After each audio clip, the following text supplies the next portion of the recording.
Hi everyone. Welcome to my sporadic videos as I create and tour around the world. I am in Scotland, up in the west of Scotland, high in the mountains. Doing a training here, immersive, intensive training for a week with this training called InnerDance. It's it's actually not movement, it's energy work, but it's like a movement of energy in the body. And I've been here since, I'm here like 3 days now, not even 2.5. And I was in a session today. We were doing our group sessions, and I asked in the session before I began my session, like my ask for myself or of the universe was to okay, what would it take to really just dismantle everything I think I am, any images I have of me, anything I think I'm here for, like anything I've just already decided about me, and just have that all dismantle and fall apart, and really get to what am I here for? Who am I? What is important to me? And one of the things we've been looking at in Access lately too, with different Access classes, is being a savior and giving up this need to be a savior, where you try to be a savior to the people, you try to be a savior to the earth, you try to be a savior to your family, your friends, and you fail lifetime after lifetime, friendship after friendship, relationship after relationship. You fail because do people really need to be saved? And number one, nobody wants to be saved. Number two, people don't really need to be saved. And number three, it's a superior point of view that you need to save other people. So I've been really playing with giving up this savior, giving up the need to be a savior. And I got to today in my session was okay, if I don't need to be a savior to anyone, then what's the point? What's the point in being here? What's the point in what I'm doing? Just what's the point? And once I got to there, I was there is no point. There is no point to doing this energy work. There is no point to dancing, to moving my body, to traveling, to doing anything. And then I just had this whole thing of okay, if there is no point, then it just becomes a choice. And then it's in the energy session today, it was what's the point? There is no point. And you love moving energy and you love moving your body, Amy, so just move. And I was oh, so I can actually just choose this from the fun of it and the joy of it. And there doesn't have to be an agenda behind it, because when you're being a savior, you have this agenda that you need to save the earth or save the people or save humanity. And people don't need to be saved. You don't have you ever had someone else who tried to be a savior to you? And how frustrating was it? And I just noticed how, sorry guys, I'm gonna move a little bit. I just noticed how much this energy of being a savior comes in, even if it's in little conversations where, someone says, oh, you should do this, or you should do breath work, or you should do yoga, or you should do access bars. And it's that is coming in at that energy of you're trying to be a savior to them. You're trying to tell them what they should do that you think will be good for them. But has that person even asked you a question? And it's how much we've done that, how much that has been done to us, and how much then we've gone and done that to others.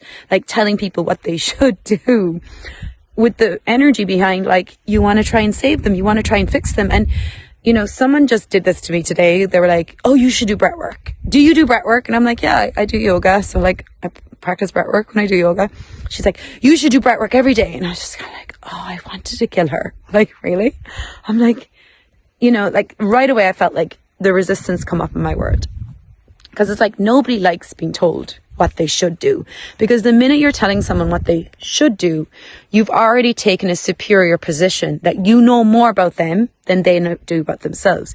You've already presumed that there's something wrong with them, that they should do this thing now to try and fix it, and that is all being an unfulfilled savior.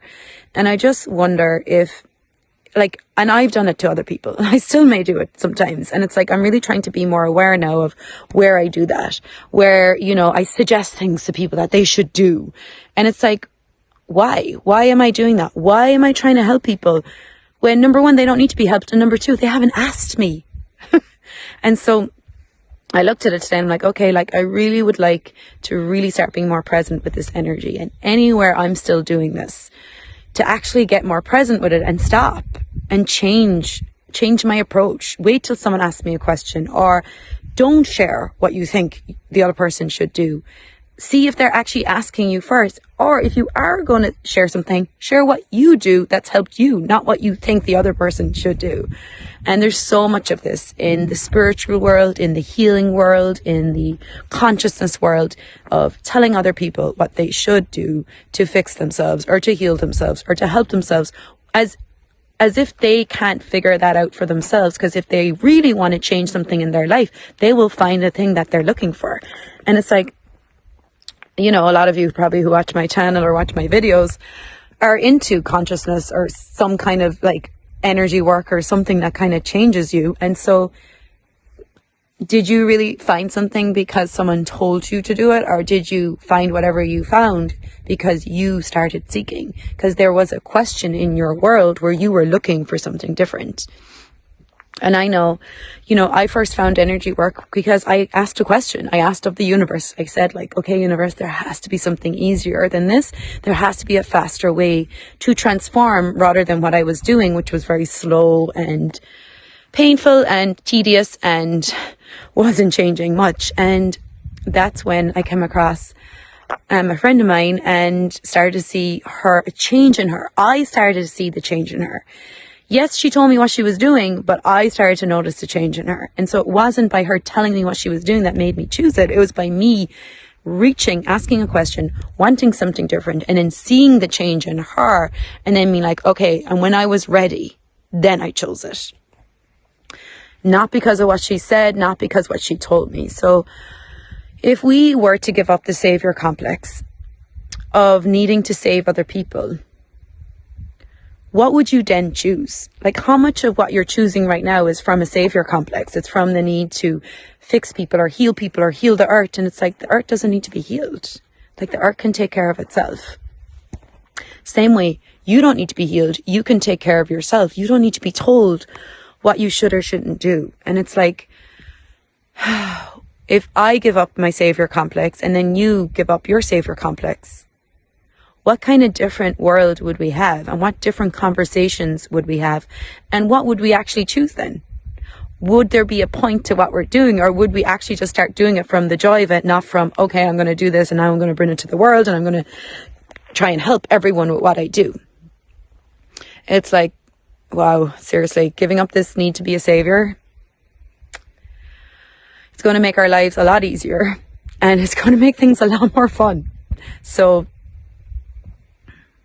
that's what I'm playing with at the moment. That's what I'm asking for. This is where I'm at in my journey today. This is what I'm sharing with you. And whatever you receive from that and whatever you want to choose, that's your choice. This is it from today from Scotland. Bye for now.